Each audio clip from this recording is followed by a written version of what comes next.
മനസ്സൊത്തിരി മുറിപ്പെട്ടിരിക്കാം. ഒരു പ്രശ്നം കഴിഞ്ഞ് ഒന്ന് സെറ്റിലായി എന്ന് വിചാരിക്കുമ്പോൾ ഉടനെ അടുത്തത് വന്നേക്കാം. ചിലപ്പോൾ എന്തൊക്കെയാണ് സംഭവിക്കുന്നതെന്ന് നമുക്ക് പോലും മനസ്സിലാവാത്ത അവസ്ഥയുണ്ടായേക്കാം. കുഞ്ഞുങ്ങളെപ്പോലൊരു മനസ്സ് എപ്പോഴും ഉണ്ടാവുന്നത് നല്ലതായിരിക്കും. ഇപ്പോൾ ഉള്ള സന്തോഷം മാത്രം ഓർത്ത് എപ്പോഴും ചിരിച്ചുകൊണ്ട് നടക്കുന്ന ആ ഒരു രൂപം.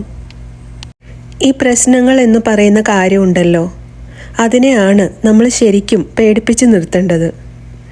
എന്തിനും ഏതിനും ഒരു പോംവഴി നമ്മുടെ കയ്യിലുണ്ടെന്ന് മനസ്സിലാക്കുമ്പോൾ, അല്ലെങ്കിൽ ആദ്യം ഒന്ന് ഉലഞ്ഞാലും അതിൽ നിന്നും പെട്ടെന്ന് തന്നെ കരകയറുന്നവരാണ് നമ്മളെന്ന് മനസ്സിലായാൽ പിന്നെ പ്രശ്നങ്ങളൊക്കെ ഒന്ന് അറയ്ക്കും നമ്മിലേക്ക് വരാൻ. ഒട്ടും വിഷമിക്കേണ്ട ആവശ്യമില്ല. എല്ലാം ഈ യാത്രയുടെ ഭാഗമായി കാണുക. ഈ യാത്ര നമുക്ക് പൂർത്തീകരിക്കണ്ടേ, ഡെസ്റ്റിനേഷനിൽ എത്തണ്ടേ. അങ്ങോളം വേണ്ടത് ശുഭാപ്തി വിശ്വാസമാണ്. അതുണ്ടെങ്കിൽ നമ്മൾ അനുഗ്രഹിക്കപ്പെട്ടവരാകും. നിങ്ങളുടെ ഈ തിളങ്ങുന്ന കണ്ണുകളിൽ നിങ്ങൾക്കും നിങ്ങൾക്ക് വേണ്ടപ്പെട്ടവർക്കുമായുള്ള കരുതലും ശക്തിയുമുണ്ട്. അനിഷ്ടമായതൊന്നും സംഭവിക്കില്ല. ഇനി അങ്ങനെ സംഭവിച്ചിട്ടുണ്ടെങ്കിൽ അതിനെ തരണം ചെയ്ത് മുന്നേറിയവരാണ് നിങ്ങൾ. എല്ലാവർക്കും നല്ലത് മാത്രം വരാൻ ആഗ്രഹിക്കുന്ന നിങ്ങൾക്ക് എന്ത് ദോഷം വരാനാണ്? മാലാഖ കുട്ടികളിലെ നിങ്ങൾക്ക് കാവലായി. നമ്മുടെ ജീവിതത്തിൽ എന്താണ് നടന്നുകൊണ്ടിരിക്കുന്നത്? നമുക്കത് താങ്ങാൻ കഴിയുന്നുണ്ടോ? വീണ്ടും നമ്മുടെ ആത്മാവിന് പ്രയാസം ഉണ്ടാവുന്നുണ്ടോ? അത് നമ്മൾ എന്നും ശ്രദ്ധിക്കേണ്ട കാര്യമാണ്. അതിനനുസരിച്ചുള്ള ഹീലിങ്ങും കെയറിങ്ങും നമുക്ക് കൊടുക്കേണ്ടതുമാണ്. അത് നമ്മുടെ അവസാന ദിവസം വരെയും നമ്മൾ ചെയ്യേണ്ട കാര്യമാണ്.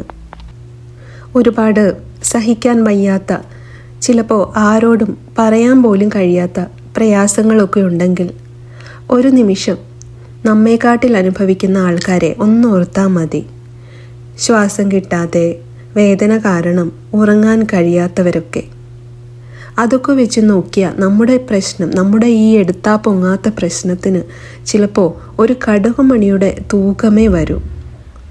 അതുപോലും ഇല്ലാതെ ഈ ലോകത്തിൽ നിന്ന് പോവാനൊന്നും നമുക്ക് കഴിയില്ല.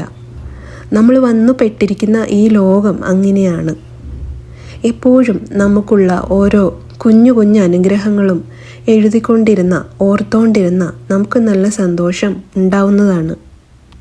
ഗ്രാറ്റിറ്റ്യൂഡ് പ്രാക്ടീസിന് അത്രയ്ക്കും പവറുണ്ട് നമ്മുടെ മനസ്സിനെ ഹാപ്പിയാക്കാനും നമ്മുടെ മൂഡ് ഷിഫ്റ്റ് ആക്കാനും ഒക്കെ. ഓരോ പ്രശ്നങ്ങളെയും ഓവർകം ചെയ്ത് എല്ലാം സോൾവ് ചെയ്ത് മുന്നോട്ട് പോകുന്ന നിങ്ങളോട് നിങ്ങൾക്ക് തന്നെ എന്ത് വാത്സല്യവും ആരാധനയും ഒക്കെ തോന്നും അല്ലേ? ഒരു പ്രശ്നം അല്ലെങ്കിൽ ഒരു സങ്കടം കഴിയുമ്പോൾ പിന്നെ നമുക്ക് ഒരു വലിയ സന്തോഷത്തിനുള്ള വക ഉടനെ തന്നെ കിട്ടുന്നത് ശ്രദ്ധിച്ചിട്ടുണ്ടോ? ആ സന്തോഷം എവിടെ നിന്നാണ് വരുന്നതെന്നറിയുമോ? ആ സന്തോഷത്തിന് തൊട്ട് മുൻപ് അനുഭവിച്ച വിഷമം നമ്മൾ മറന്നേ പോകുന്നു.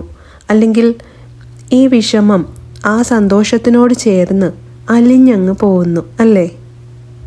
കണ്ണുനീരും വേദനയും തന്ന് നോവിച്ച ആ ഹൃദയം തന്നല്ലേ നമുക്ക് പൊട്ടിച്ചിരിക്കാനുള്ള ഈ വക തന്നതും? ആ വിതുമ്പിയ ചുണ്ടുകളിൽ നിന്ന് തന്നല്ലേ വീണ്ടും മനോഹരമായ ഈ പുഞ്ചിരിയും വിടരുന്നത്? എല്ലാവർക്കും സർവേശ്വരൻ്റെ അനുഗ്രഹം സദാ കൂടെ ഉണ്ടായിരിക്കട്ടെ എന്ന് പ്രാർത്ഥിച്ചുകൊണ്ട് നിർത്തുന്നു.